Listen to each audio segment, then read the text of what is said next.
সরিষা দেখেন, সরিষা দেখেন, আপনারা সরিষা দেখলে অবাক হয়ে যাবেন। সরিষা কারে বলে, কি পরিমাণ সরিষা হয়েছে দেখেন। উরি বাবা, এত আশ্চর্যজনকভাবে সরিষা হয়েছে, যেটা আমরা দেখতে পাচ্ছি। ওই সরিষা ভুঁইয়ের উপরে তাল গাছ দাঁড়িয়ে আছে সুন্দরভাবে, সরিষা ভুঁইয়ের উপরে পেঁপে বাগান। তো এখানে যে পরিমাণ সরিষা হচ্ছে বা হবে, তাতে বিঘায় মনে হচ্ছে যে 8-10 মণ সরিষা হয়ে যাবে। এটা জানি না, উন্নত মানের মনে হয় হাইব্রিড জাত। তো এত সরিষা, গাছগুলো দেখেন কীভাবে নুয়ে পড়েছে সরিষার ভারে।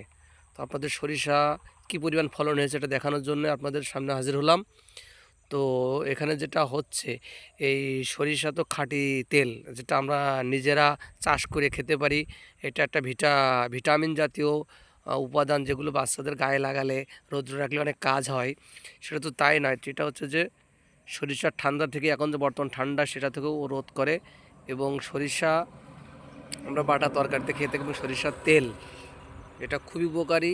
আমরা যে সয়াবিন খাই, সেটা পাম হয়, সুপার হয় এবং সয়াবিন হয়, আর এটা সরিষার নিটুট। তো আমরা চেষ্টা করব নিজেদের গ্যাসের থেকে রক্ষা করার জন্য। তো সরিষা মাড়াই করে তেল বের করে সেই তেল খাওয়ার জন্য, যেটা গায়ে মাখলে উপকারী, খেলে উপকারী।